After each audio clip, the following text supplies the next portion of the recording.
Ladies and gentlemen, please welcome Jan Eliasson, Chair of SIPRI Governing Board. Madam Minister, dear forum participants, as the Chair of SIPRI Governing Board, I would like to warmly welcome you to the annual Stockholm Forum on Peace and Development, co-hosted with the Swedish Ministry for Foreign Affairs.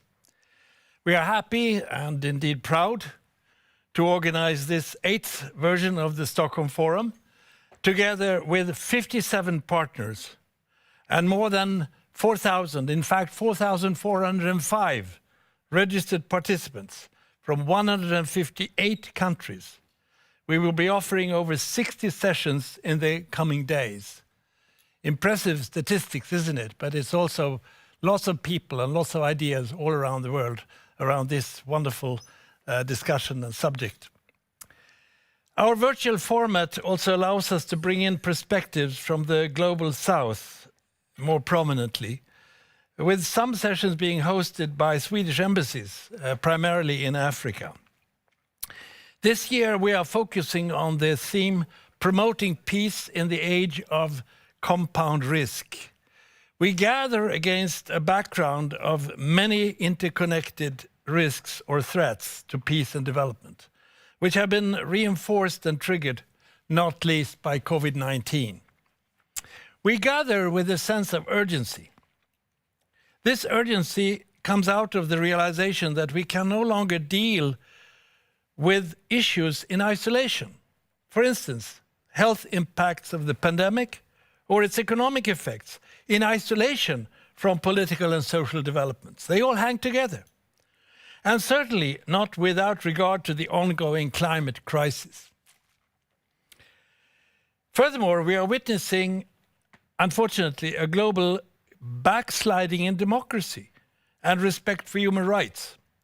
In the past year, the world has seen a 50% increase in people's protests against their governments and regimes. Violence against civilians continues. Inequalities are growing. The pandemic threatens to erase hard-won development gains. Over 100 million people were forced into poverty in the world in 2020. The pandemic is affecting everyone, but it is not affecting everyone evenly. It is the people most exposed, the people in the most vulnerable situations who pay the highest price. The varying impact on women and children can dramatically be seen in the 5-fold increase in calls to domestic violence helplines in several countries. Women and children are growingly vulnerable to violence, and this will have negative long-term intergenerational effects for entire societies. And so will pandemic-induced school dropouts and, of course, reduced quality of education after the pandemic.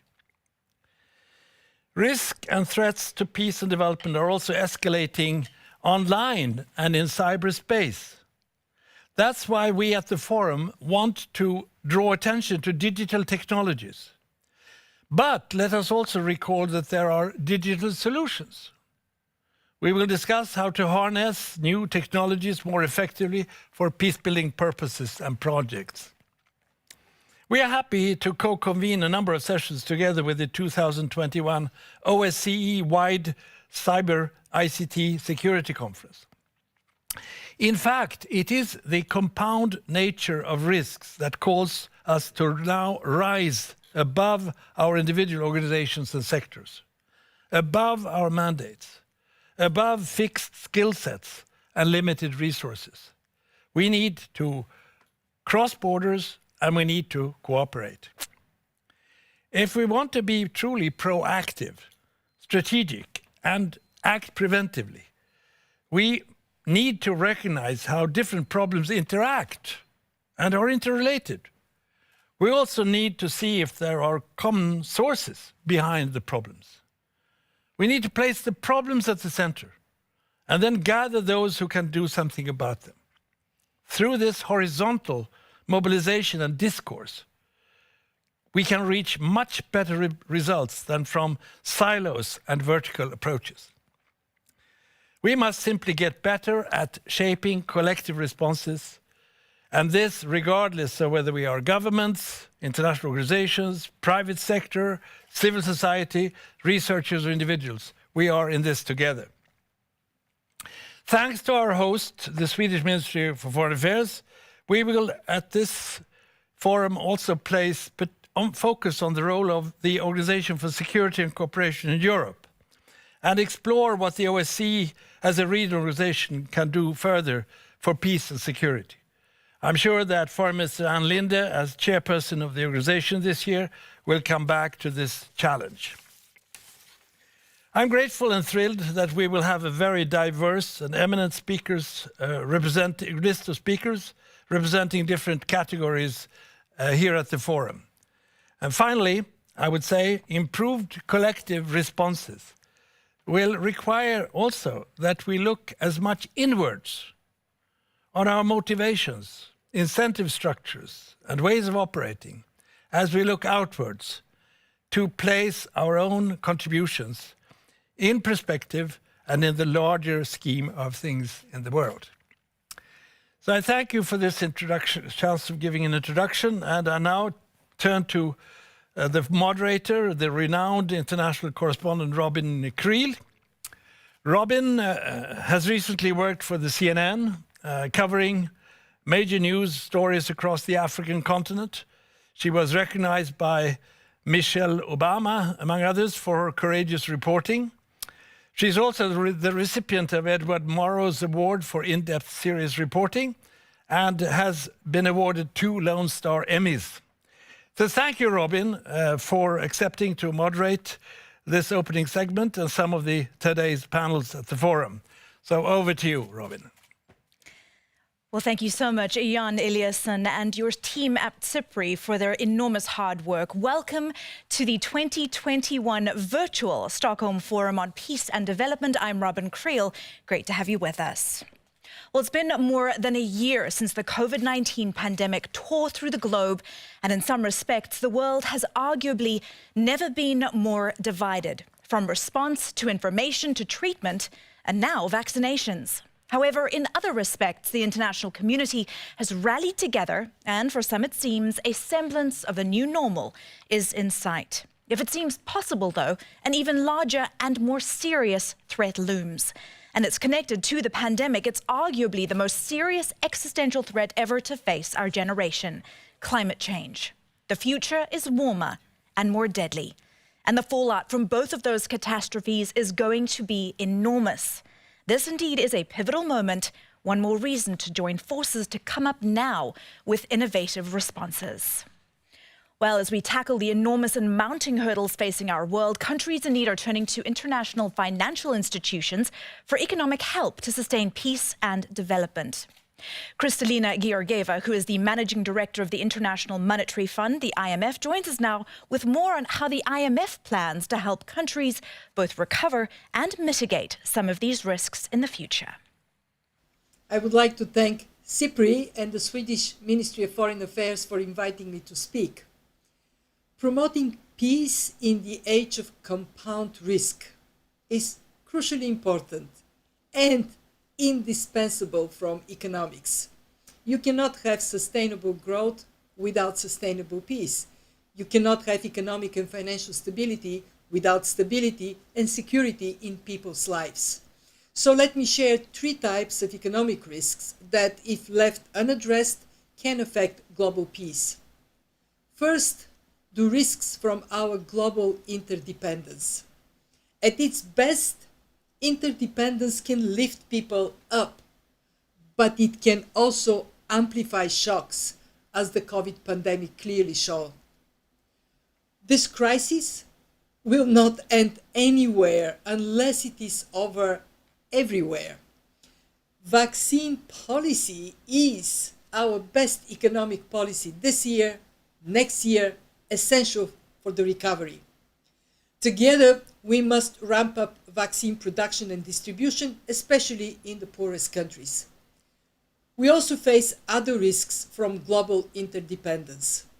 international tax avoidance by big companies that already strains developing country finances, the risk from faster than expected rise in US interest rates that could trigger capital outflows from emerging markets and developing economies.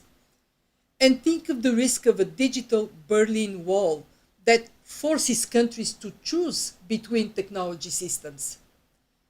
We need to reform the international corporate taxation and the global trading systems. We need careful communication by major central banks. We need prudent policies in emerging and developing countries to minimize harmful financial spillovers. Second, the risk of a changing climate. Left unabated, it is a major threat to our prospects for economic and financial stability. We need substantially stronger climate action to protect our planet and secure our future. And our research shows we can do so while boosting growth and creating millions of jobs. Third, the risk of underinvesting in resiliency. A key lesson from this crisis is that economies with stronger fundamentals have been able to cope much better, and those with vulnerabilities do far worse. This is particularly important for communities and countries that are affected by conflict. How do these compound risks affect peace and security? Think of all societies as having immune systems. This can include the strength of their institutions, their capacity to cope with and manage risks, and their social cohesion. But all societies have breaking points when their immune system undergoes severe strain. Take the countries that are already fragile and conflict affected.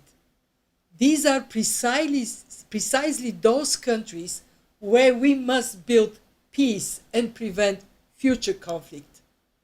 These vulnerable countries need much more help, grants, concessional financing, and where appropriate, debt relief, to invest in the resilience of their people, in education, health, social protection, and in the resilience of their economies, complementing their own efforts to increase tax revenues, to improve quality of expenditure, and enhance the business climate. Yes, we face substantial risks. Working together, we not only can manage those risks, but we can turn them into unique opportunities to build a more resilient, inclusive, and greener world, and one that is ultimately more peaceful. Thank you. In her words, vaccine policy is our best economic policy, essential for recovery. Fascinating remarks there from the IMF's Kristalina Georgieva. Thank you so much. Well, she's a Libyan peace activist, a human rights activist, and co-founder of Together We Build It. She sits on the United Nations Advisory Board of Experts, is one of only 12 UN women champions, and she's only 25. Hajer Sharief joins me now live. Hajer, thank you. You're doing incredible work. We've heard from the institutions behind the decisions and the money, specifically in the global north, but you are on the ground and on the ground in the global south. You're talking to people being affected by these enormous challenges. They are living these problems, surviving these problems, and most importantly, you're engaging with the youth and specifically the young women every day. What needs to happen next in order for them to flourish in these difficult times? Well, thank you very much. I must say, I surely hope I was still 25. Now I'm 28, so... Well, to be completely honest, I struggled putting this keynote together because I was thinking that after 9 years of activism, of speaking up, what more can I say that I have not said before? And what more can I say that this group of experts who are attending this forum does not already know? So I decided to share with you what I feel as a team member and as a colleague of yours that happens to wear two hats, being a victim of wars and armed conflicts and knowing their effect on people, and being a peace activist. At the age of 19, when I became actively engaged in peace and development, I thought, wow, there is already this well-developed field that has the resources and capacities needed to change the lives for better and improve the quality of life everywhere. But today, I must say, I'm a little bit disappointed, but also on the edge of losing hope in some of our processes and practices that we utilize within the field of peace and development. Because honestly, if we do not start having a closer look at what we have failed to achieve, instead of focusing on and glorifying what we have managed to succeed in, then I'm afraid the time will come where we will all lose hope and give up. But I certainly hope this will never happen. And that's why forums like this are extremely important for all of us to come together, have thematic discussions, have technical discussions, but most importantly, have critical discussions. In my soon-to-be 10 years of activism for peace, I have attended and participated in many workshops, events, meetings, discussing how to advance human rights, how to advance women's rights, especially in conflict-affected countries, how to ensure that young people's voices are heard and taken seriously in peace and security processes, and so on. And one thing that I kept hearing everywhere I went is that people are afraid of change. And people here is a reference to all other regular people who are not actively involved and engaged in peace and development. And I partly agree with that. People are afraid of change. People are afraid of doing things differently. But I also think we, who work on peace and development, are also afraid of change. And we are afraid of doing our work differently, even when we have proven to ourselves many times that some of our current practices and processes are not working. For example, we know that peace cannot be achieved when 2/3 of the society is excluded, talking about women and young people. And yet, some parts of our systems and field supports, oversee, designs, facilitates, and even celebrate peace processes that only brings one gender from one generation to the peace table.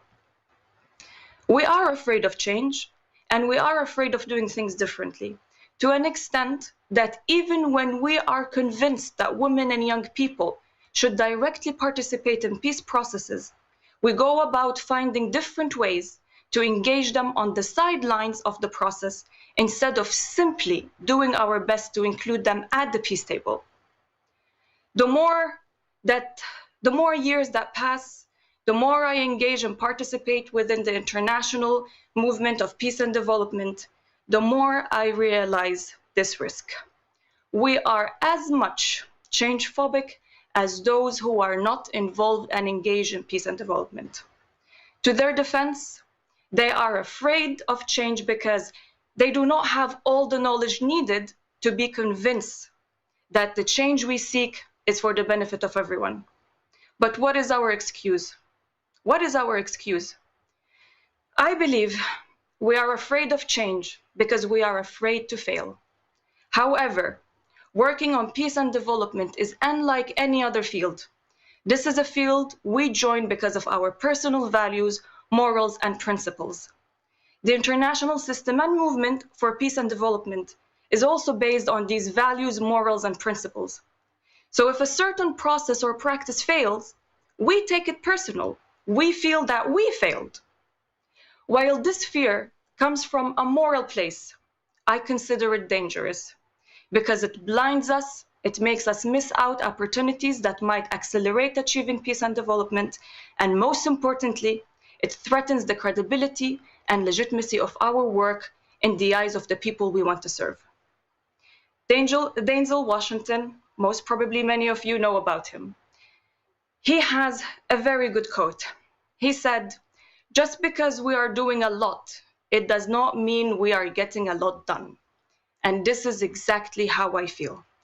10 years after being part of this global movement working on peace and development, Are we getting a lot done? In my opinion, that might be different than yours. I would say, I don't think so. Because the gains we have made do not compensate the work, the effort that we have put in.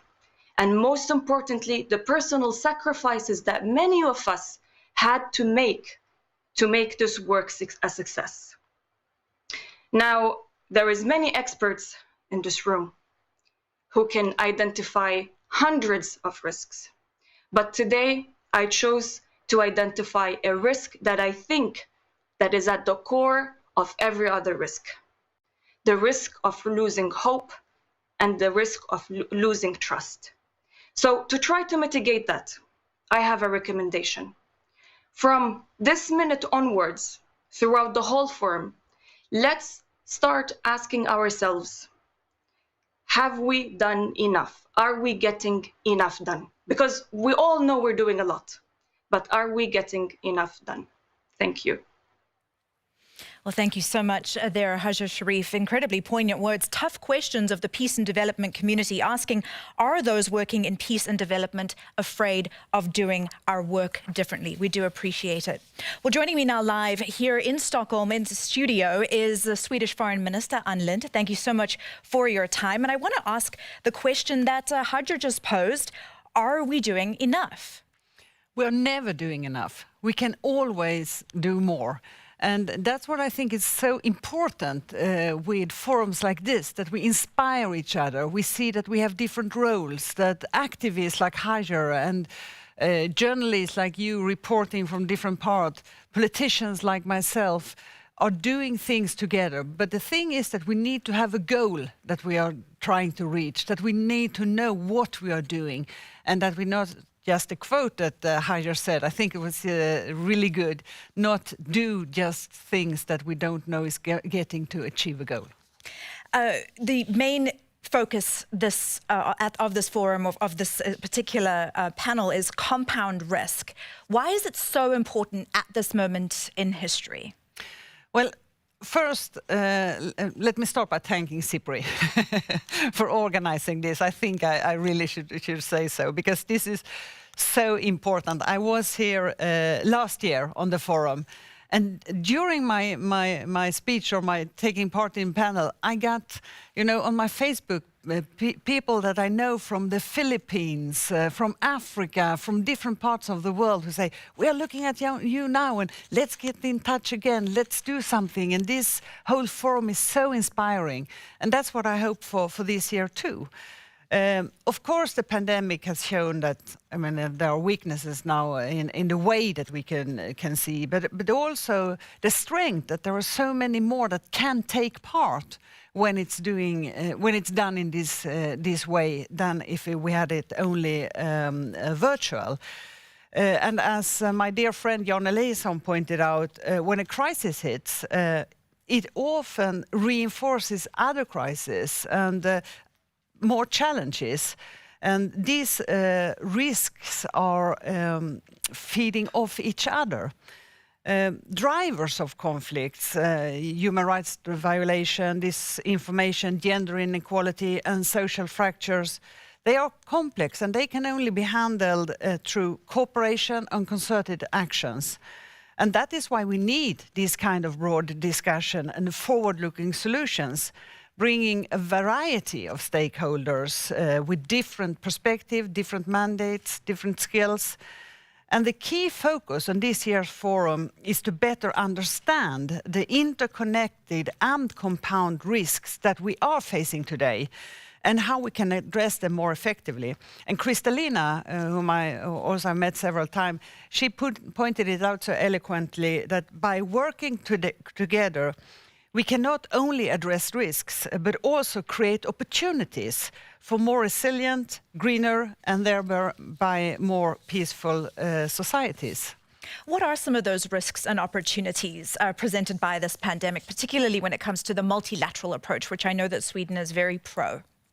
Well, I think that we need to fight the pandemic in a way that it's strengthening the international cooperation and take on the challenges jointly. And I have to say that in the beginning, we did exactly the opposite. Everybody kind of was looking at themselves, closing the borders, thinking of their own population, not thinking that it will be better for all of us if we work jointly together. There is a more apparent risk, I would say, that previously marginalized population are placed in even more vulnerable situations during this pandemic. And we need to sharpen our focus to prevent deepening the vulnerabilities because that may fuel conflicts. One high-level session at this forum will address the important role of community engagement.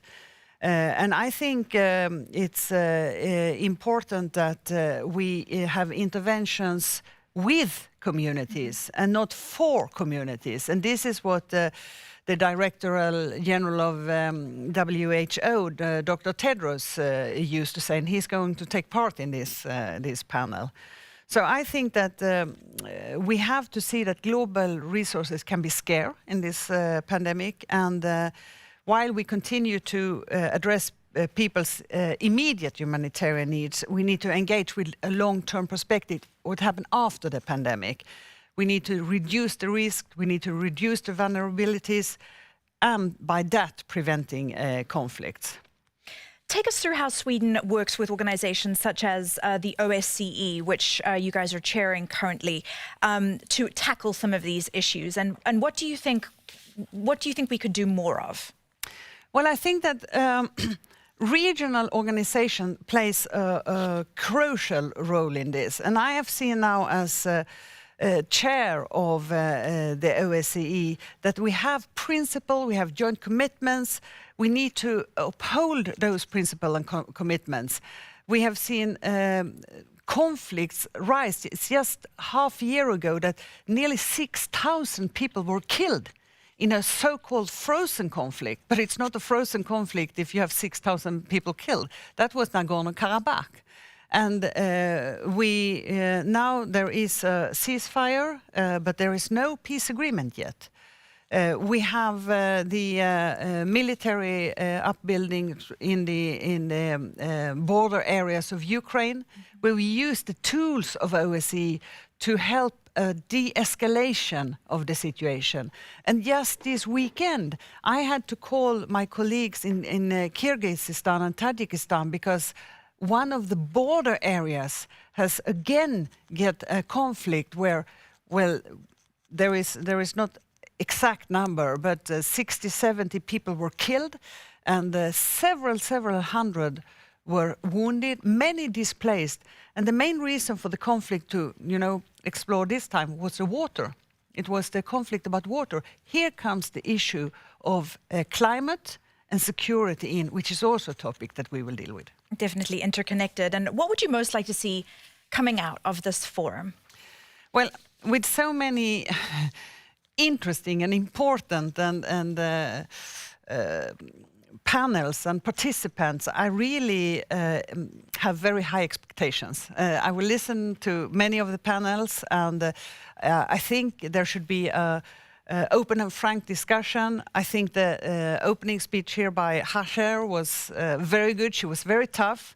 She really puts us on the brink. Are we doing what we should be doing?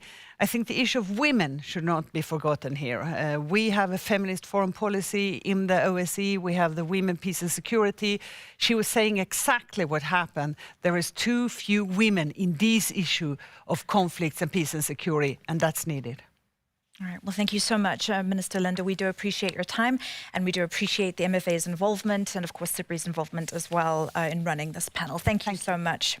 Well, just a quick reminder of you who are watching, you can get involved. You can tweet us at SIPRI.org and use the hashtag Stockholm Forum hashtag to join that conversation in online. And for those of you watching through our platform, you can send your questions to the question fields on the right of the player window, and you can also watch us on YouTube. SIPRI.org. Well, you're watching the 2021 Virtual Stockholm Forum on Peace and Security. I'm Robyn Kriel. We have panelists from around the world for our inaugural panel coming up right now. Don't go away.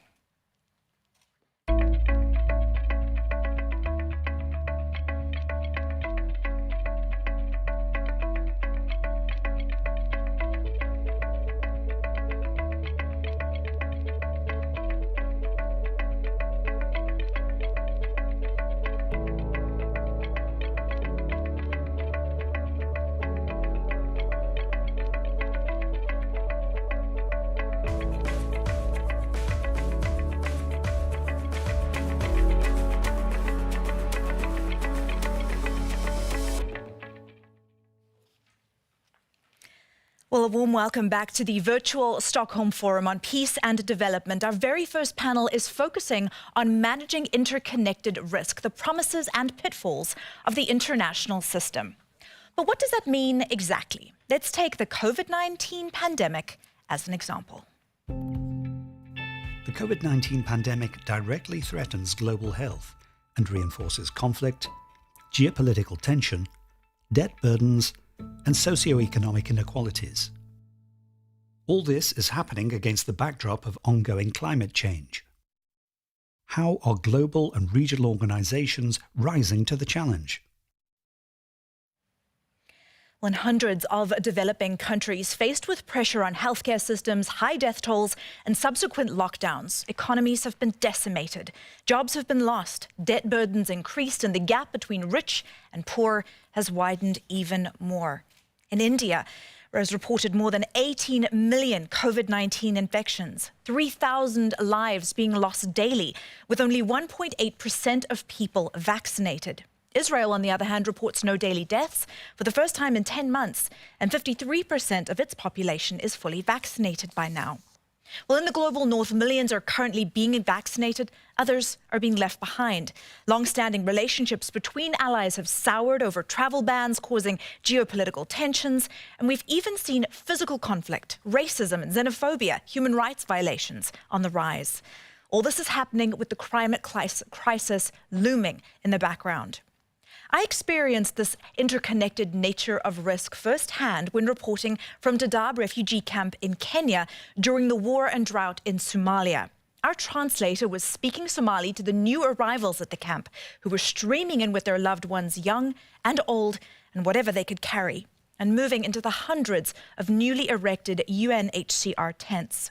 When I asked him what he was telling the new arrivals, he told them he was urging them to plant trees now. I asked him why, and he said because they'd likely be there a long time, and it was nice to enjoy shade from the baking sun after a few years. This is exactly what interconnected risk is: war, drought, climate change, people on the move, humanitarian response, the need for your own personal long-term planning, and the search for help and broader solutions by the international system. The phenomenon of intersecting risks compounded by COVID-19 is a huge test to the multilateral order. That's organizations such as the EU, the UN, or the World Bank. And what we hope to find out with this panel today is what measures global and regional organizations can take to better respond to these risks. How are they rising to the challenge? What is working? What needs to change? And how can they and we be better prepared for the future? Let's explore this further, as well as try to understand how important cooperation between nations, civil societies, across international institutions is managing interconnected risk. UN Deputy Secretary General Amina Mohammed joins us now from New York. Excellencies, ladies and gentlemen, it is a real pleasure to join you on behalf of the Secretary General Antonio Guterres for today's opening session of the Stockholm Forum. Thank you to SIPRI and the Government of Sweden. The theme of promoting peace in the age of compound risk reflects our global reality. The convergence of overlapping risks is compounded by the COVID-19 pandemic. Many risks, including climate change, environmental degradation, misinformation, radicalization, and terrorism, transcend borders, reinforcing and amplifying one another. Women are at the forefront of facing compound risks, as the COVID-19 pandemic demonstrated. These compound risks have increased inequalities, especially gender inequality. Responding to new realities requires inclusive, networked and effective multilateral cooperation, connecting governments, international, regional and financial organizations. A multilateralism that is inclusive, with women's equal and meaningful participation, draws on civil society, includes young people, and benefits from academia, the private sector, think tanks, such as SIPRI. A more effective multilateralism where leadership, solidarity and funding are channeled towards solving our collective challenges. Ladies and gentlemen, we need to improve our tools to increase our understanding of the complexities of risks that are interacting and cascading to inform our work. The Secretary General's data strategy and emphasis on innovation are part of these efforts. We need to leverage the 2030 Agenda as a tool for sustainable development and conflict prevention by reducing risks and vulnerabilities. The 2030 Agenda offers avenues to address the root causes of conflict by reducing inequalities, strengthening institutions, promoting gender equality, human rights, including women's rights, strengthening the social contract, and fostering just and inclusive societies. And we need to prioritize gender equality as an imperative for peace and development. Societies that sideline half their populations from the political and economic life, leadership and decision-making will always be vulnerable to conflict and a drain on development. Ensuring inclusion requires engagement with civil society, particularly women, young people, and their organizations, and understanding gender dimensions of risk with disaggregated data and analysis. Thank you for your engagement and commitment. I wish all of you an enlightening forum. UN Deputy Secretary General Amina Mohammed there stressing that multilateralism needs to be inclusive, including women's rights and youth rights, all having equal and meaningful participation. Well, this idea of a networked approach to cooperation has also been stressed by Josep Borrell. He's the High Representative for Foreign Affairs and Security Policy at the European Commission. He had this to say when we spoke to him earlier. Dear colleagues, I'm really very happy to have the opportunity to address you today. And I want to thank my colleagues and friends, Ministers Linde and Frith, for their invitation. Today's forum will discuss what kind of governance challenges we face around the world after more than a year of pandemic. And this pandemic has demonstrated that we need the multilateral system. However, it has also revealed that the supply of global solutions has not kept pace with this demand. There's a lot of problems that require multilateral solutions, and we don't have the way of providing this. And the main reason for this is the geopolitical fragmentation. Take the example of the United Nations Security Council, which took until June 2020 to adopt a resolution supporting the United Nations Secretary General's call in March for a global ceasefire, more than 1 year ago. And even then, the call did not have a noticeable effect. From the United Nations to the G20 to the WIO and WTO, we see how geopolitical fragmentation is undermining multilateralism. Indeed, the world is becoming more multipolar, but being more multipolar doesn't mean to be multilateral. In fact, the world is becoming more multipolar and at the same time less multilateral. And yet the demand for effective global action has never been greater. So there is an imbalance in the market. And on the key challenges that we face when it comes to climate change, digitalization, and of course, the pandemic itself, which is a big game changer. So the main challenge today is to reconcile these two dimensions, multipolarity and multilateralism. As the European Union, we are committed to do our part in order to use the fact that the world is multipolar in order to create an efficient and positive multilateralism. To revitalize the multilateral system and make it for purpose, to invest in multilateral solutions which others seeks to undermine. And reform what we need to reform what no longer works well. And to extend the scope of multilateralism to new areas. Everybody says the same thing, I know, but unavoidably we have to mention artificial intelligence, where we need new global standards reflecting our values. Well, I know, this is easier said than done. This is easier said than done. And if there is one aspect I want to highlight, it is partnerships. We need to be more active, more creative in building coalitions for action. Working more with regional organizations like the African Union or ASEAN. Reaching out more systematically to civil society, academia, think tanks, businesses and trade unions. We need a networked approach if we want to build multilateralism 2.0. Well, I trust you will have good discussions on these issues. I'm sure you will. Thank you.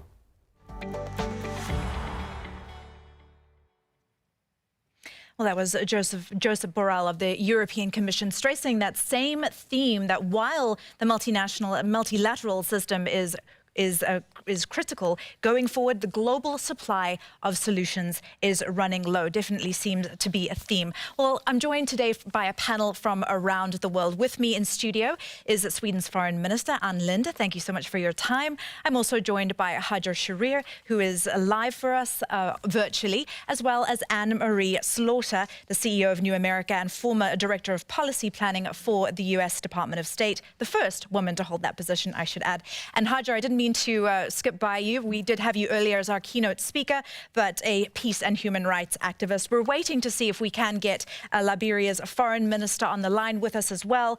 Hopefully we will know more about other panelists joining us in just a little bit. But this is an important discussion, and I just want to remind our viewers that we do have ways that you can engage and ask questions, and we will have viewer questions in just a little bit. You can tweet us at SIPRI.org and use the hashtag Stockholm Forum. And for those watching online, you can send your questions in the questions field just to the right of the player window. You can also watch us live on YouTube. And Linde, thank you so much for your time. Let's start with you. How can we revitalize this multilateral system? Everyone's talking about that and saying that the global supply of answers is low. Well, I would say the pandemic has taught us many things. And one thing is that we weren't as well prepared and as good as dealing with the risk as we might be thinking we were. We are also seeing that risks and fragilities are interconnected. And when a crisis hits, it can reinforce other risks in the area. We have seen that the COVID-19 has been translated to increase inequalities, both within countries, but also between countries. We have seen gender-based violence that has risen. UN Women think that there is a 30% increase in domestic violence. We have seen conflicts and tensions rise. And then as a backdrop, we have the climate crisis. So, of course, we find a global community that need to cooperate multilaterally to fight all these crises. It's too big for just one country. And I think that both Amina and Joseph was pointing out that there is a push for inclusive, effective networking and cooperation. So I think what we need to do is to break down silos and work more together and see where can we find a better way. We need to play like an orchestra, not solo players, all of us. Break down the silos. Thank you so much, Minister Linde. And I see that Liberia's foreign minister is up on our screen. Dee-Maxwell, Saah, Kemayah, can you hear me? And nice to have you with us. I just wanted to check with you that you can hear me and that we are good to go for our first question. A warm welcome. Thank you. Thank you. I don't know if you hear me. We can indeed hear you, so thank you. And Liberia is a country that has grappled not one, but two pandemics in the last 10 years. Ebola in 2014 and now COVID-19. And I just want you to take me through lessons learned and how your country tackled Ebola, what countries, developing countries in particular, can learn, especially with the backdrop of peace building and economic development. Well, first, thanks to the organizers of this platform, and I want to, in particular, thank my dear sister, the Foreign Minister of Sweden, Her Excellency Anne Linde, and the Stockholm International Research Institute headed by Per Olsson Fred for this excellent opportunity. As it relates to Ebola COVID-19, indeed, our country has been through challenges from war up to the Ebola and now COVID-19. We've been, and the people have been resilient. And as it relates to how we handle the situation, we fish in massive awareness. In the case of Ebola, from the onset, there was denial. And so denial had a devastation, as it relates to that. I hate to jump in, Foreign Minister, but unfortunately the interconnectedness of this connection is not very interconnected, so we cannot hear you very well. I'm hoping that we can get back online with you shortly and establish a better connection. I do apologize because it is a fascinating question that I, as a fellow African, was very excited in knowing the answer to.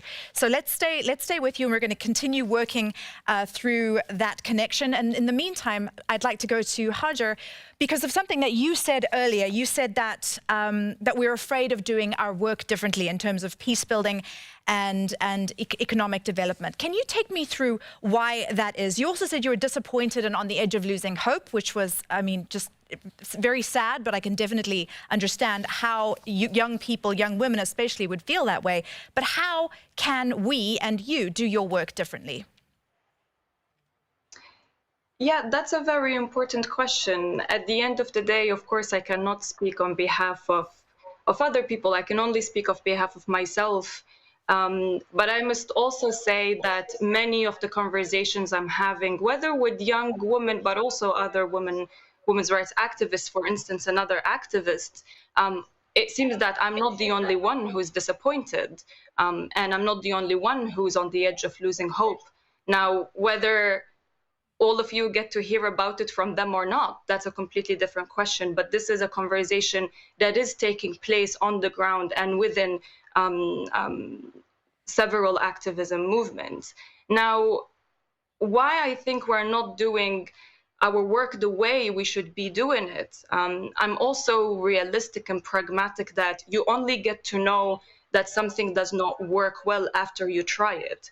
I think the problem that we're having, I would call ourselves a community, so I'm not pointing fingers at anyone.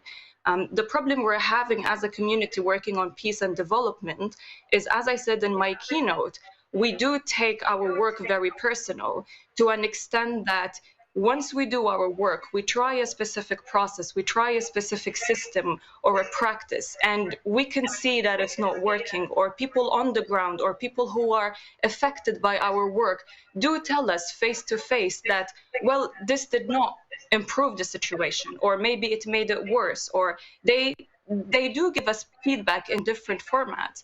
But my disappointment it comes actually from not doing anything about it. And I think that, as I said in my keynote, that is not only dangerous, because I'm a young person who started my activism in a very young age, but I also know there are other young generations who are joining in. And sometimes I look at a very young activist and I see them very hopeful. And to be honest, I ask myself the question of, when I see them after 10 years, will they still be hopeful or not? Will they still be hopeful or not? Good questions, Hajer. Thank you so much for that. With that, I'd like to turn to Anne-Marie Slaughter, who is standing by in Washington, D.C.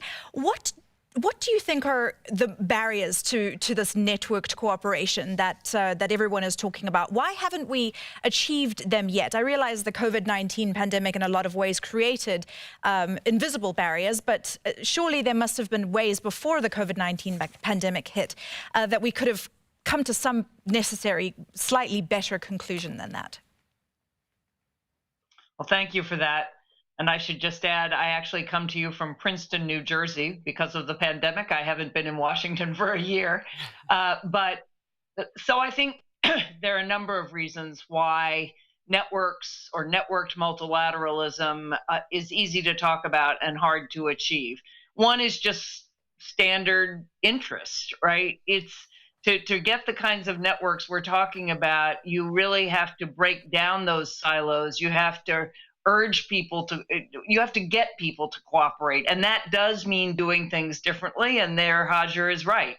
I think her point that those of us who are trying to solve problems are just as afraid of failure as those whom we want to change conditions for is totally right. There's a huge amount of politics, and people like their silos for a reason, because they are in charge. And there's a gender dimension there too. Often the folks at the top of the silos are men.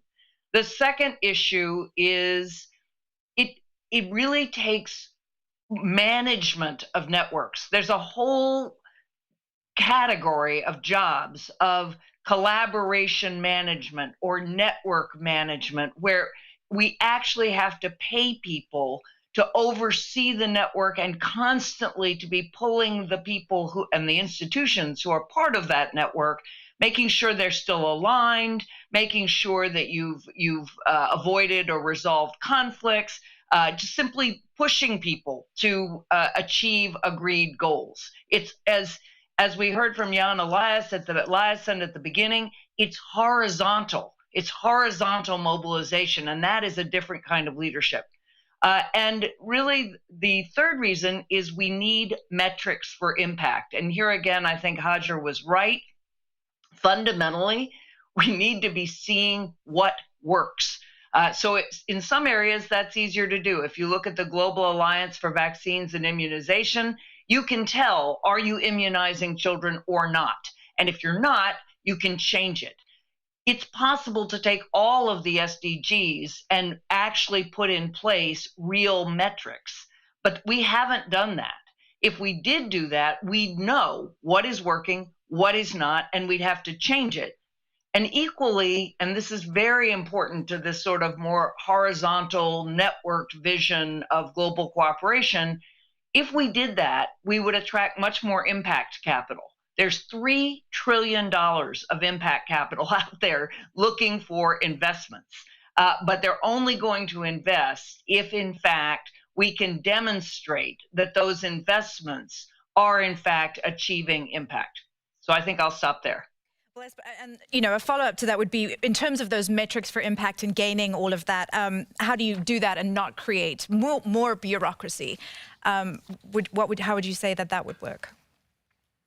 Well, that I think is possible. Again, if you take the idea of what I would call impact hubs. So again, think about the SDGs, think about health and water and food and education, all the various areas where we need to make progress. It is quite possible, as with the example of Gavi, to have a hub where you have the metrics. The first step is to have an agreed framework of metrics that you get a lot of organizations to sign on to, and the UN can play a very important role there. So can regional organizations. And then it's a question of getting companies, getting organizations, countries to sign on to those metrics. And you don't need a new bureaucracy to measure. You simply need the willingness to be measured and then to be transparent about those measurements. And that's what will attract investment and capital or not. But it really does require a willingness to expose yourself, as Hajer said, to failure, because you're going to fail. There's nobody that succeeded in the private sector without failing many times first. And we also to listen to the folks on the ground. Is this working or is it not? All right, thank you so much, Anne-Marie Slaughter. I believe the Foreign Minister for Liberia, Mr. Dee-Maxwell Saah Kemayah, is back online. Sir, we asked you earlier about grappling with two pandemics, not one, but two in the past 10 years, the first being Liberia's Ebola outbreak in 2014. Lessons learned from there, and how can developing nations and in fact, nations in the global north, what lessons can be learned from what you guys experienced? Well, thanks, and my apologies for the technical difficulties, but it's good to be back. And I started by saying my appreciation to Anne Linde, the Foreign Minister of Sweden, and the Stockholm International Peace Research Institute, headed by Per Olsson Fred, for the invitation. And I'm pleased to be on this platform. Indeed, we've been grappling two pandemics, the Ebola in 2014 and now COVID-19. And our experience, we got out of it we paid tribute to the Liberian people, the resilience of the Liberian people. At the onset, there was a situation of denial on the part of the population as it relates to the Ebola. People didn't believe, people thought that as a government, the truth was not being told.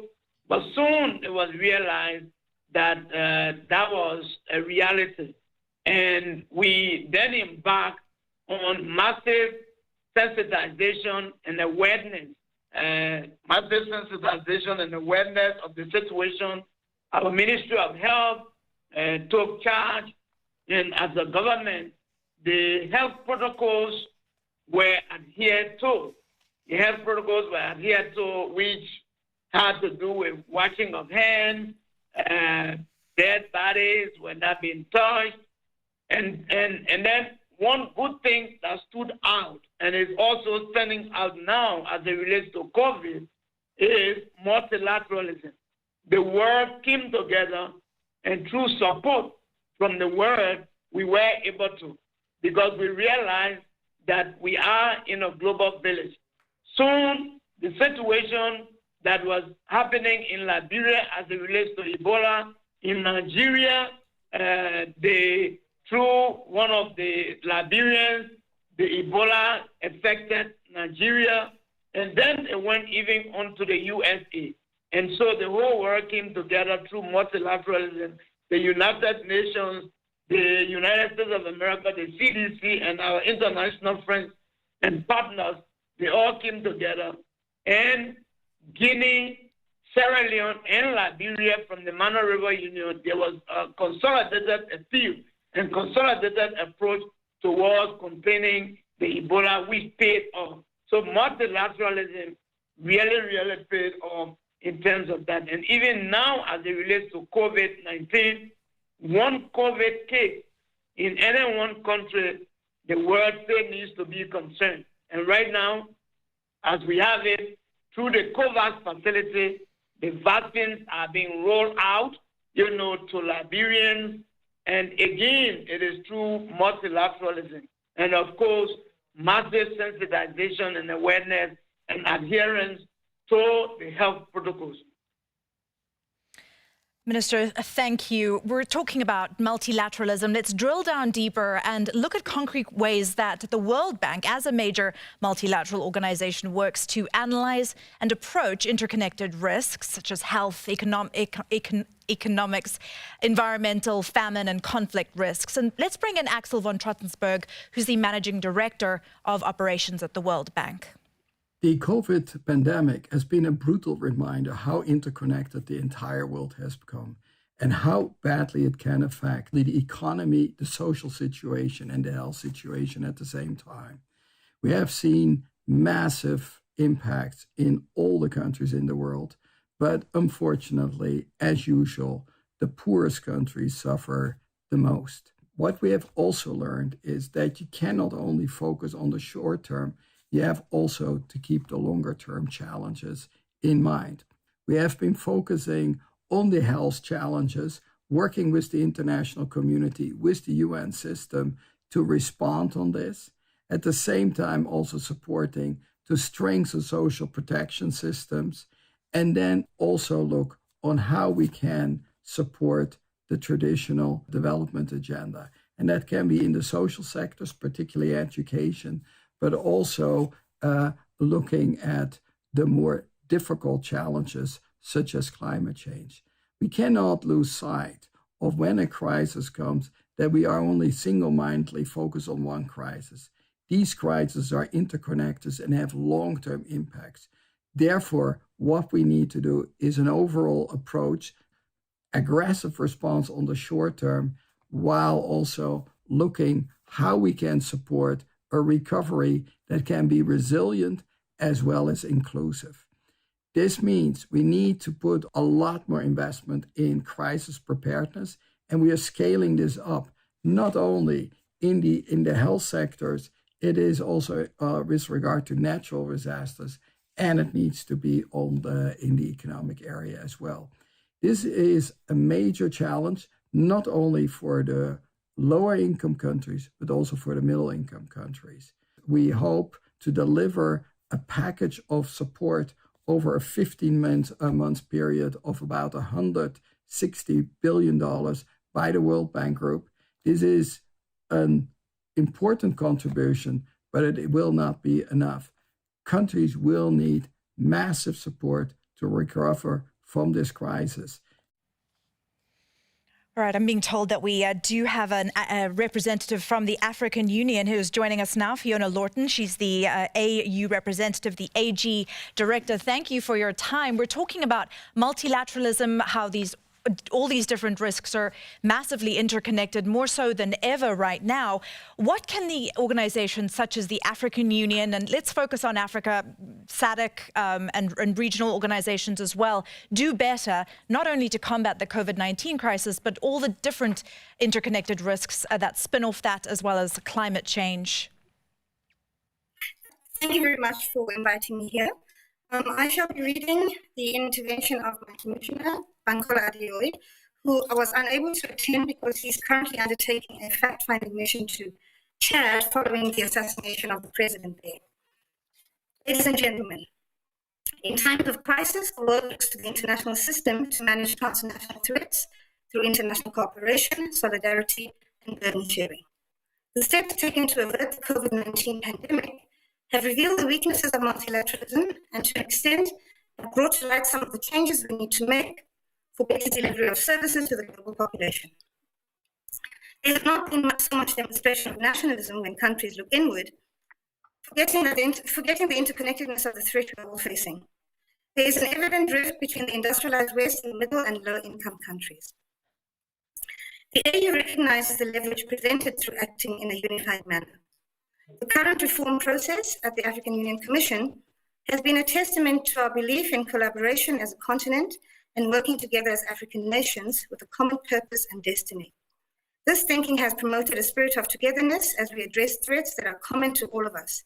Recent major structural changes in line with our priorities have led to major changes at the African Union Commission, to the establishment of specialized technical services and coordination mechanisms such as the African CDC, Centre for Disease Control, which has played a critical role in supporting countries' work to contain the spread of COVID-19. Also, the African Continental Free Trade Area, as well as the funding mechanisms such as the Peace Fund, all aimed at supporting our critical operations for peace and stability on the continent. These focus mechanisms have been made possible through the cooperation of global institutions that share our values and goals, such as the United Nations and the European Union. What remains is to be able to put our plans into action through these support systems. The current African Union structures provide a foundation for growth to address peace, development, and humanitarian challenges. Whereas the continent has registered significant success in addressing regional challenges across countries, working with the regional economic communities and regional mechanisms such as SADC, which has been mentioned, there is still more work to do in instances where we have to deal with concerns that are specific to individual countries. The African Union's engagement with both state and non-state actors at the national level requires strengthening of the international cooperation with global actors present in the African Union member states. It is this linkage with global actors to support national priorities that has shown signs of weaknesses in the recent past. African Union Agenda 2063 provides an opportunity to work around priorities to better the lives of the African people in a coordinated way. This takes cognizance of the comparative advantage of specialized institutions, sub-regional organizations, CSOs and NGOs, as well as national institutions. Looking ahead, the African voice in the global system can only be heard if we appreciate Africa's celebrated contribution to the world economy.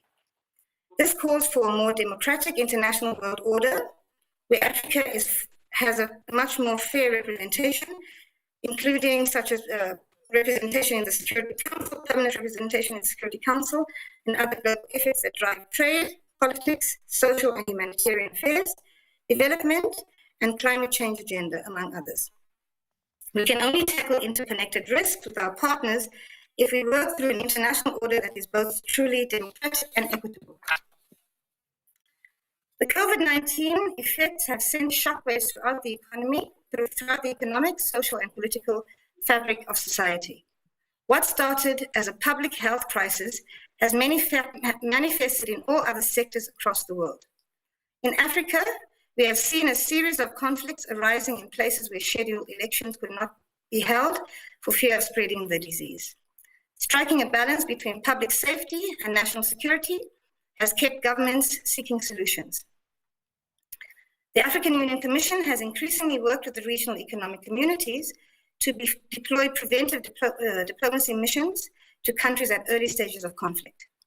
In addition, the AU has been an important liaison between African governments and multinational agencies to normalize the skewed access to personal protective equipment and more recently to COVID-19 vaccines. The last year has tested the very spirit of multilateralism, where we have seen the poorer countries being left behind on the rollout of vaccines and overall access to health systems in times of global pandemic.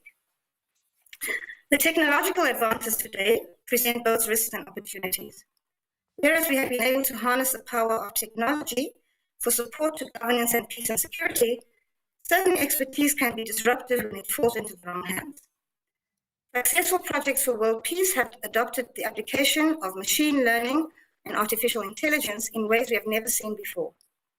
It has become easier to trace terrorist communications, international travel of foreign fighters, and funding of terrorist activities as a result of a collaborative effort by various actors working off advanced technological platforms.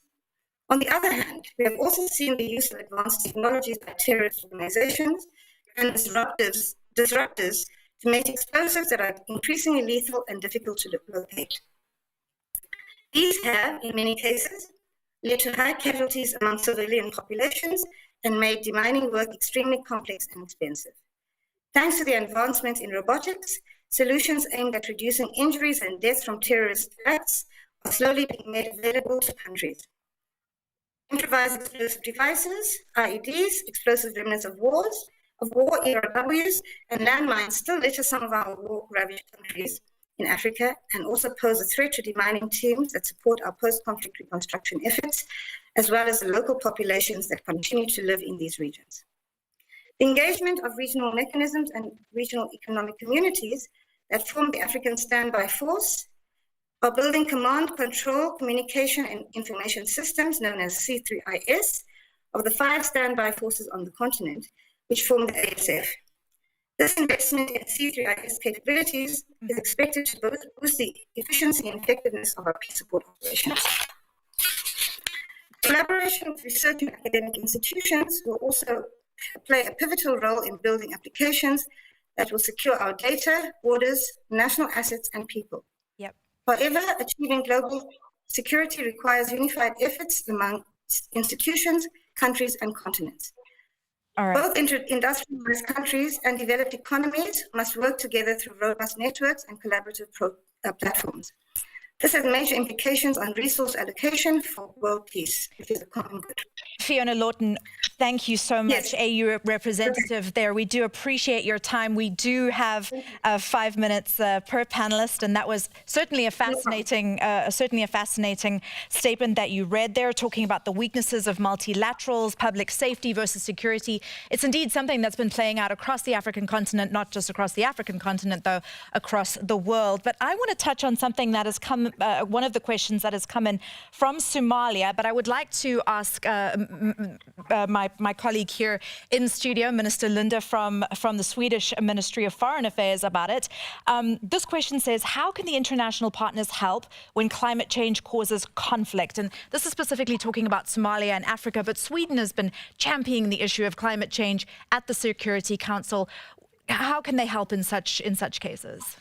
Well, just as I said before, the climate crisis is the defining issue of our time. And Sweden has consistently argued that we need to have climate-related security risk integrated in the diplomacy and also have it in our conflict analysis, in crisis management, as well as in development cooperation.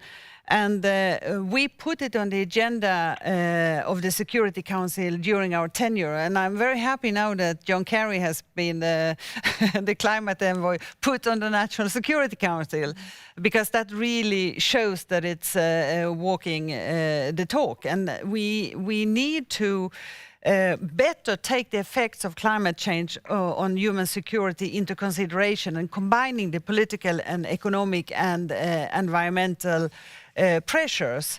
I mentioned, I don't know if everybody saw it, but I mentioned that actually this weekend, this Saturday and Sunday, I was in contact with my foreign minister's colleagues in two of the Central Asian countries where a conflict has been erupted because of the water resources. And I hear it all the time as a OSCE chairperson in office, that there are managing of water resources, there is conflicts on land, and we need structures for coordination and tools for analysis and experts that are embedded in the right context. We don't anymore we cannot work without mandates, without priorities, without decisions.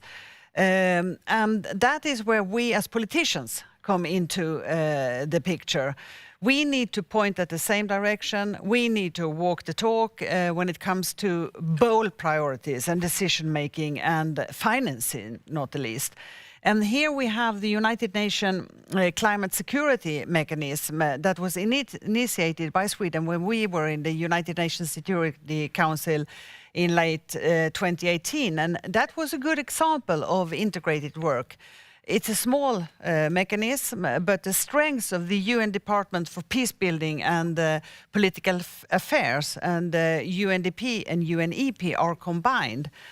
This leads to a greater coordination and a better analysis within the United Nations, both in the field and in the headquarters in the United Nations. But there is a long way to go before the system has acquired the resources and training to do this in a systematic way. But we feel encouraged. Definitely the EU and the OSCE is taking the issue of climate and environmental issue connected with security, because the risk of conflicts is so much greater. I'm going to the Arctic Council in 2 weeks.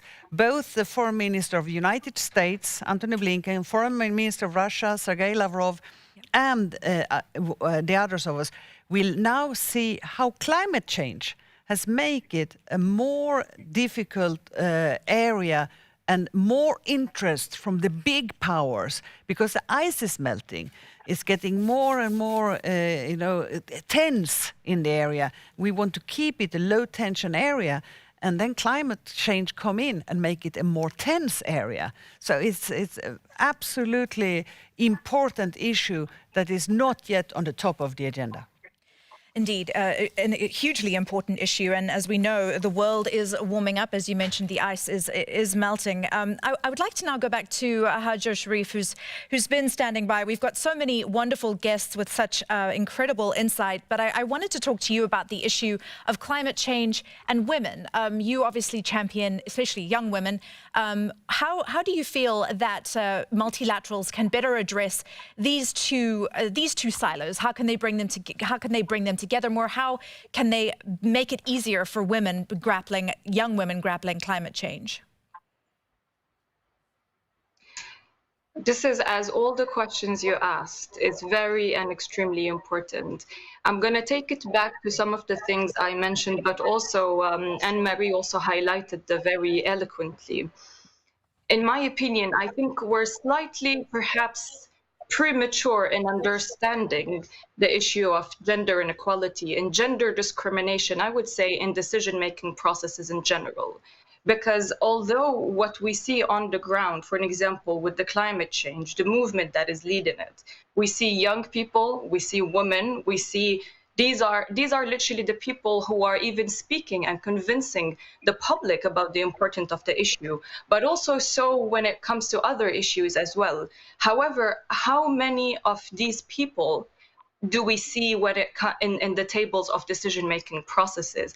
And I want to emphasize, not necessarily as decision makers, although I would love to see them as decision makers, but even at the first step, at the pre-step of actually systematically including them and listening to them. So for an example, in international forums or systems where we discuss, and that is mandated with addressing climate change, wars, armed conflict, all other issues, we see, for an example, young women and women participating, but we see them occasionally. Yeah. I don't think we reached a point now in our systems, and again, I'm going to use the word community. Mm-hmm. I don't think at the top of our community, if I would say the international community specifically, I don't think we still managed to secure and make sure that these voices on the grounds who, first of all, are able to identify the issue at a very early stage when it starts appearing,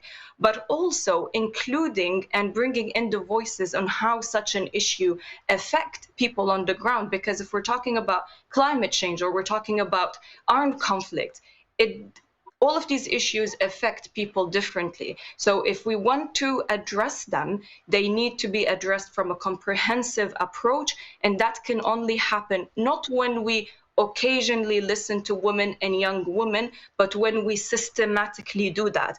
And this takes me to a very important point, and Marie also said, where she talked about the willingness to even measure. And again, I would say, I think we're quite premature perhaps in understanding the depth that the systems and the processes, some of them to be fair, that we have today are still automatically excluding very important voices. So if we truly want to start addressing these issues differently and most importantly comprehensively and understanding them in depth, then we need to start thinking of how are we going to include the voices of the experts on the ground and those who are affected by these issues systematically.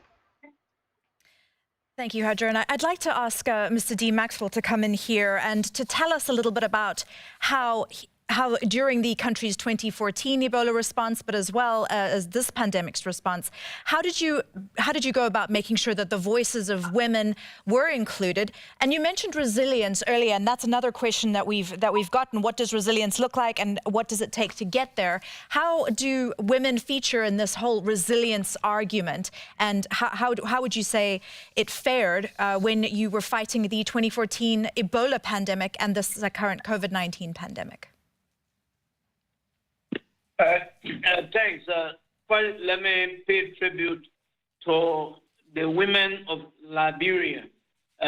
These women have been extraordinary in terms of their contributions to what we are today.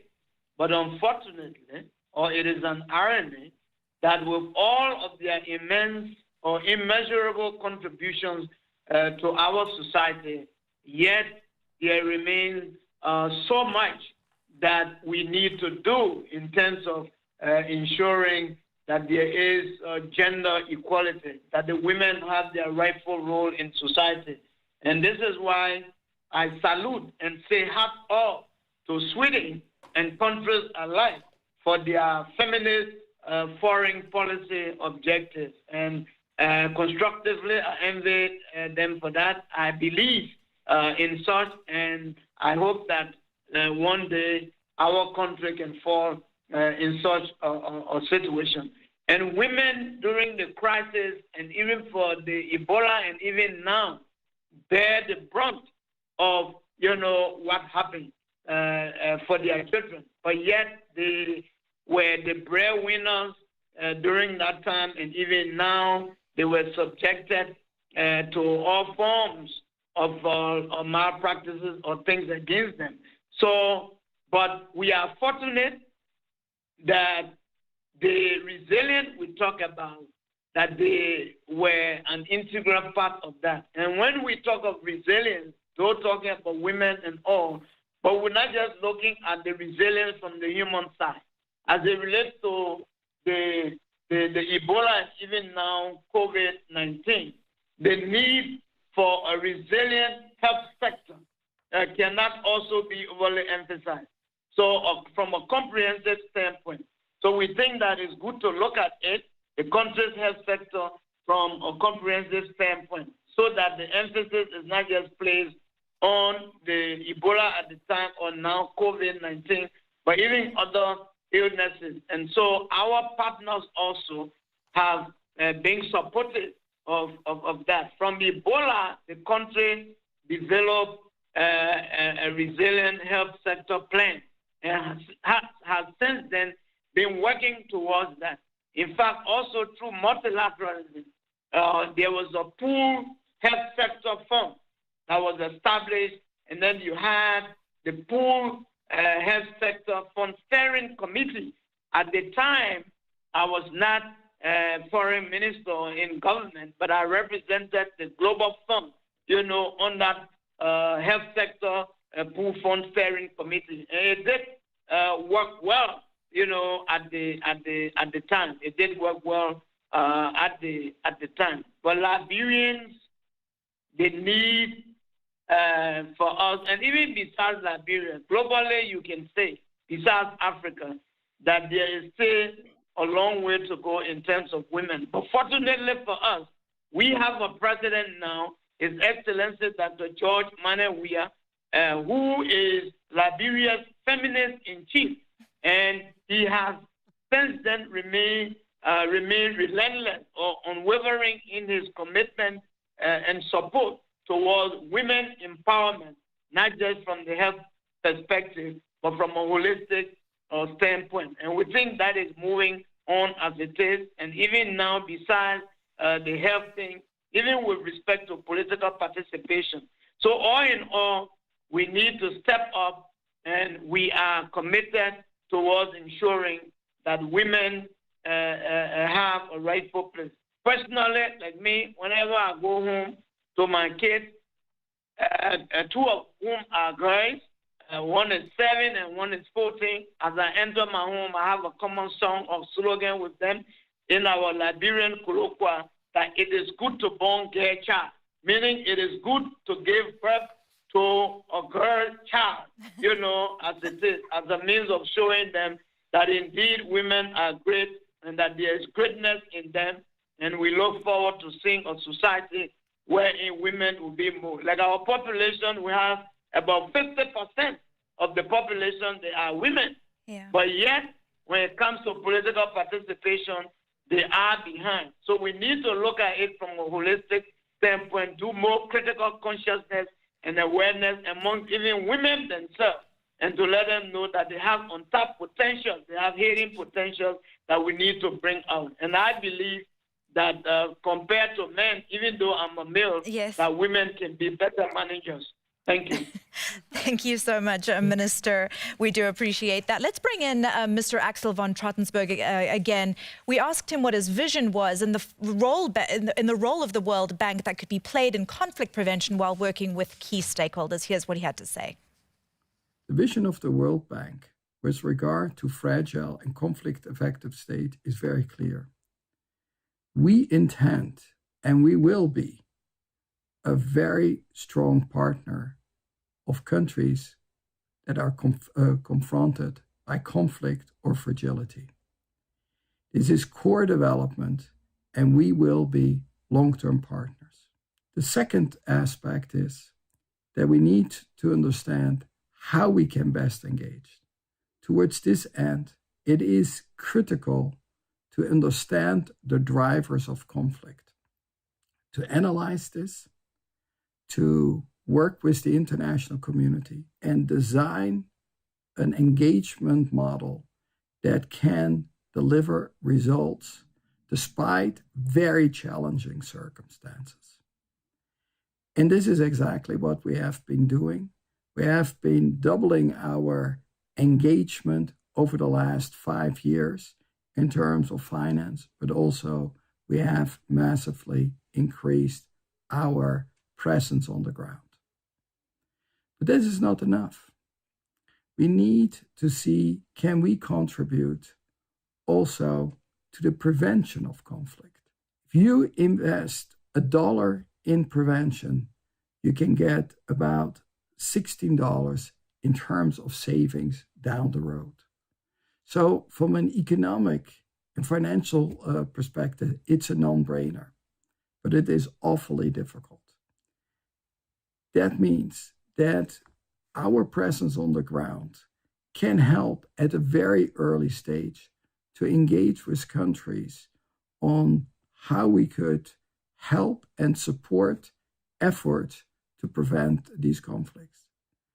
IDA has been becoming very specific on this, and a large part of the IDA resources are now dedicated to the FCV. In the IDA 18 replenishment, about 30% of the entire resources were dedicated to the FCV countries.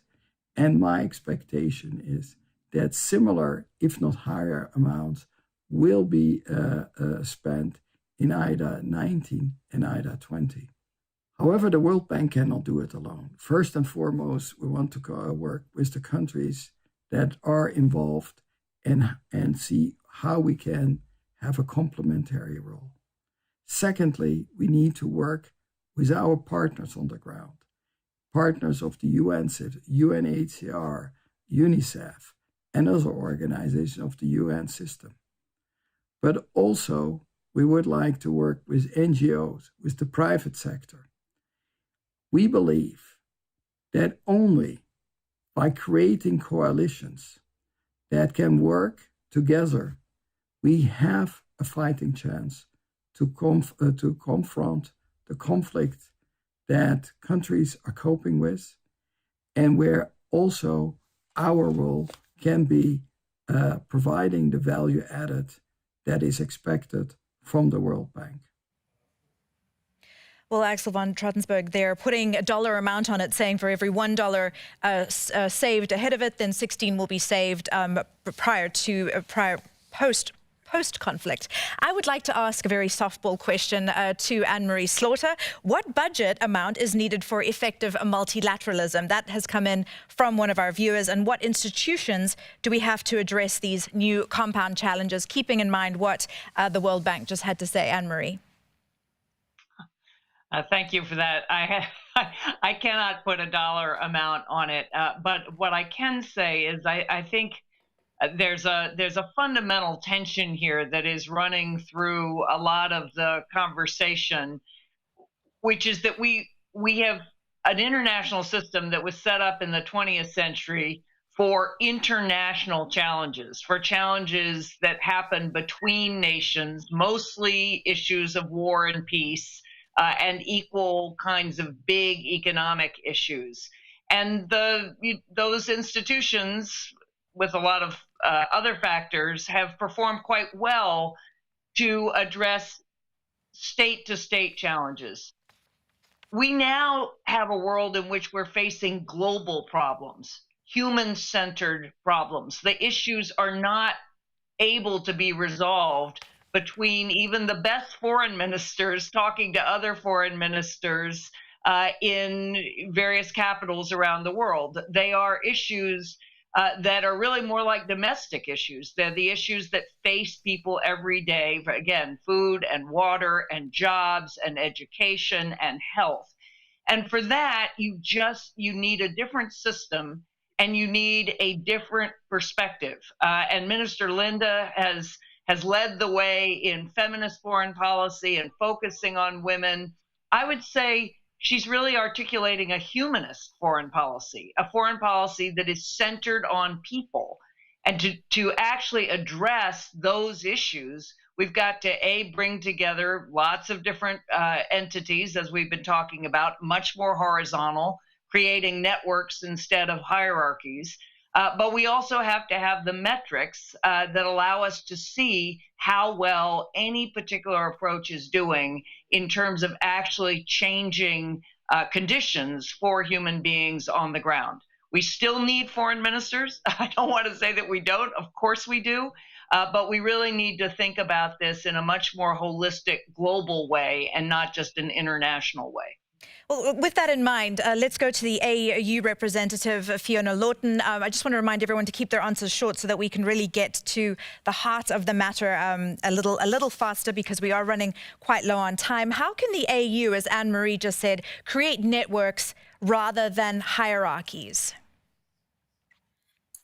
Well, part of what the AU is trying to do, and part of what we are trying to do in the Political Affairs and Peace and Security Department, is to create partnerships.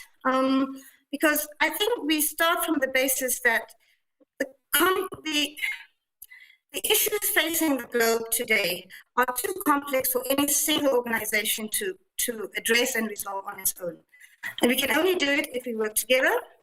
And if we work together as organizations that respect each other and respect each other's competencies and come together in a way that reflects partnership rather than what we have seen historically with regard to Africa as relationship of donor-recipient. So I think this is the challenge that we are facing.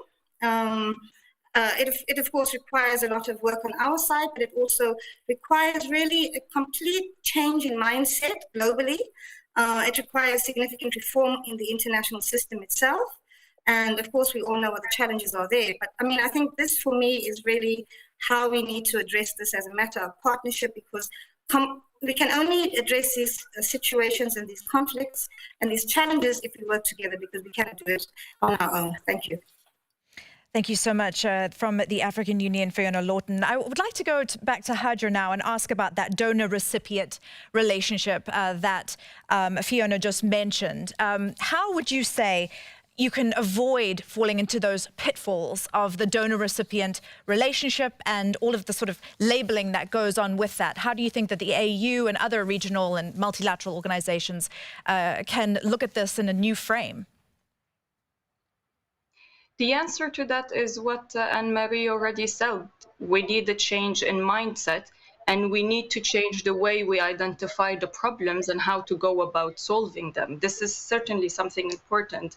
But to also comment on what the previous speaker said, and this is something that has been mentioned a few times now, but it's also mentioned a lot outside of this session whenever we're talking about systematic involvement of ordinary people on the ground, including civil society actors, for instance. Everyone is focusing on partnerships, and partnerships are certainly important. But I would like us to leave the partnerships on the side, having them, but also start thinking of how are we going to lead? How are we going to be co-leaders in addressing these issues? Because what I'm seeing happening right now is that we have different groups working on the same issues, but we are addressing them parallelly with from each other, but in isolation from each other. And this is the thing that has to change. Partnerships is important, and I'm not saying that we shouldn't be talking about them, but we shouldn't only be talking about partnerships, because whenever we're saying partnerships, personally, from what I'm seeing, it's going to be difficult to really know who is leading. Who is the leader in this partnership? And this is the thing that we need to start thinking differently when it comes to how are we going to solve the problems. We need to start talking about a co-leadership approach where the different actors are recognized as leading the solving of this problem, and only then we can ensure even what the previous speaker said when it comes to the power relationship between these between these partners. So moving from the donor, recipient, but also the beneficiary, and all of these terminologies, that technical terminologies that we created within this field, and move once again into recognizing that we are all equal leaders and we should be having an equal power dynamic between us, and that will only happen when we even start calling ourselves co-leaders instead of a partner. Wonderful. I would like to shift the focus slightly. We've been talking quite negatively up till now, but Minister Linde, one of the questions that has come in from one of our viewers asks, where have you seen positive change and progress, and what explains progress? Where is this initiative coming from? Where have you, and I suppose I could pose this to the whole panel, but where have you seen positive changes in terms of what we've been discussing today, these interconnected risks? Well, since many of the panelists lifted the fact that we have a feminist foreign policy, and that we have, for example, a network of the female foreign ministers. We are around 30 in the world. I definitely can say that in this area, I can see a lot of positive changes. That's why I'm also worried the pandemic has some negative effect of it.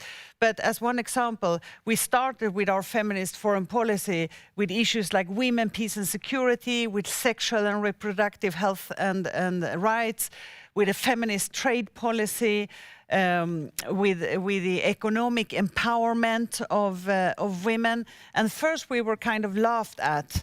This will never work. This is just, put it on your posters. Now we have at least 6 governments, Mexico, Spain, Canada, France, Luxembourg, and I think I heard Liberia wanting to join as the next feminist foreign policy country. That would make me very happy. I take that hand that you reached out, dear colleague. And we can see also when it comes to younger women that they are also very much here. As the chairperson in office of OSCE, I have appointed 15 special representatives, both for conflicts like Nagorno-Karabakh conflict or Transnistria, but also for specific issues. So I have one on gender, I have one on youth, I have one on children, and we have never had it on women and children. And now I want them to push the whole organization also in this direction, to give women more power in the organization, to be part of all conflict cycles, not only, looking at it, but take part before a conflict, in the conflict, after a conflict, because we know for sure that if you have women in peace agreements, they are going to be more sustainable.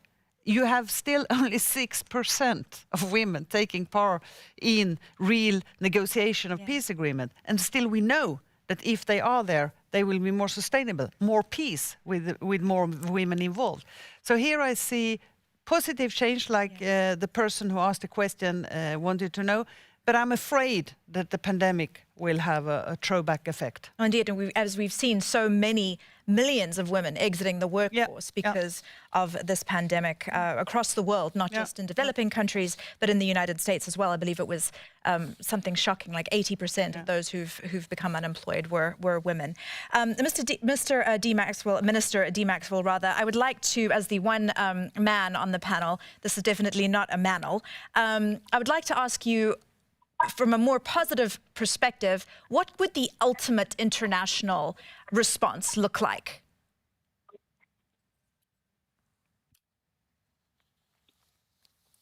You mean as it relates to the ultimate international approach when it comes to how the international community, through multilateral and regional organizations, how would it best cooperate to bridge short-term humanitarian responses? What would the most positive approach look like in terms of a pandemic, but also the wider problems?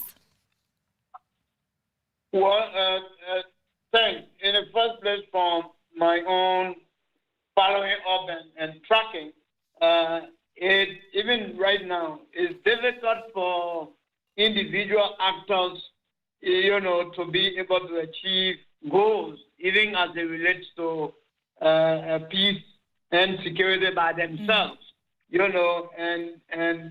but what has turned up is that from more joint, actions occurring together through multilateralism, things have worked out.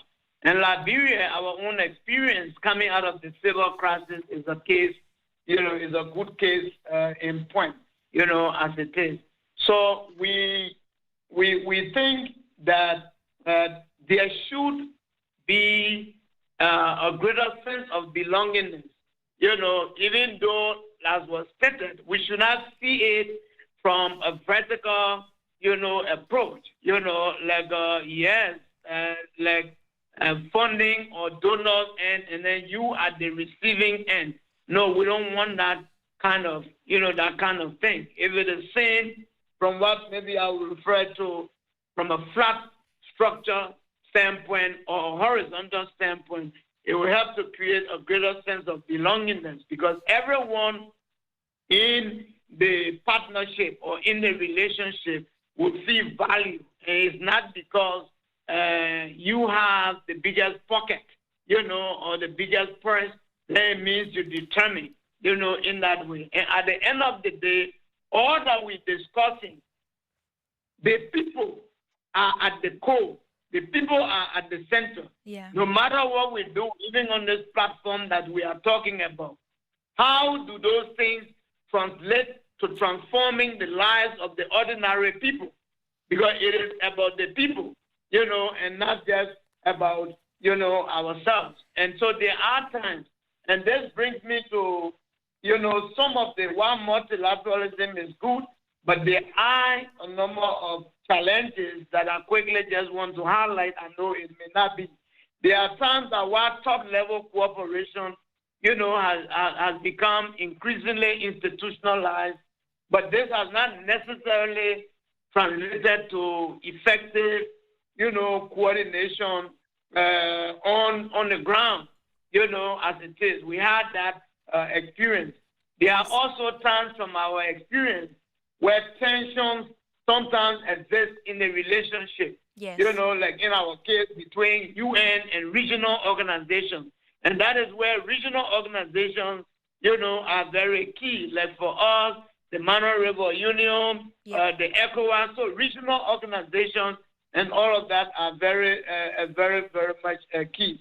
Also, I know we are, information sharing remains challenging, especially in relation to sensitive information. And there are also times differences in the culture of organizations, planning rules and interests, and even inter-institutional rivalries, competition and misunderstandings around mandates, like as they relate mandates and roles, sometimes can make, cooperation and coordination more challenging. I think as we push multilateralism, we need to look at those kinds of issues. Thank you. All very important, very interesting issues, and I appreciate you speaking so candidly, Minister. We keep hearing that word, horizontal mobilization, but we are reaching the end of this panel, and I'd like to wrap up by offering each panelist 30 seconds to answer this question. But please do keep it to 30 seconds because we are going to run out of time. Minister Linde, I'd like to start with you. Give me an opportunity give me one opportunity that you see to move our shared commitment to peace and development forward based on this discussion. One opportunity you see to move shared commitments to peace and development forward. Well, I would say that we need to have more multilateral cooperation, not less. We need to strengthen the multilateral organization, not weaken them as happening now. It's both the UN and the regional organization, but it's also in the NGO area to have forums like this, to connect, to cooperate, to do it together. That's the only way we can move forward. More multilateralism, more working together. That's the only way we can ensure a peaceful, secure and a prosperous way forward. Thank you. All right, thank you, Minister Linde. Foreign Minister Saah, I would like then now to turn to you. What do you, and the question was, what opportunity you see to move our shared commitments to peace and development forward based on this discussion? Minister Saah Kemayah. I think the word is coming to realization that at this point in time, for me, I am an ardent believer in multilateralism. And at this point, I don't think there is an alternative. Maybe it will come in time to come. But the need to have a strengthened multilateralism cannot be overly emphasized. And we need all of the international actors to come around the table so that we move on. And let me use this time to say thanks to the World Bank, the IMF, the UN, and all of the other international partners, for this. And in conclusion, all right. So I'm going to have to cut you. I am going to have to cut you off, sir. For many African countries, but the Liberian experience stands out. Thank you. Thank you very much, sir. Hajer, your contribution. To strengthen the multilateral system, I would say we need more member states who can be activists, like Sweden is activist for the feminist agenda. We need change from the inside, and that can also happen by member states becoming active on the issues. Anne-Marie Slaughter. I would say that different governments and maybe some members of the United Nations should work to develop one impact hub for every single SDG or parts of the SDG, and to identify that hub and attract investment there. All right, and finally, Fiona Lawton. Thank you. I would just say quickly, we need more equity, we need more equality, we need more fairness, and we need more justice. And we need to start treating all in all parts of the world as equal, and for the rich West to see that they cannot create a cordon sanitaire and secure themselves at the expense of the poor countries. And to start by addressing such things as the TRIPS waiver, because this is really where everything has come together. All right. Thank you. Thank you so much to all of our esteemed panelists and those video panelists who sent in their video messages. We do appreciate your time. You are watching the 2021 virtual Stockholm Peace Forum. Stay with us for more probing analysis on interconnected risks, peace building and development. Thank you.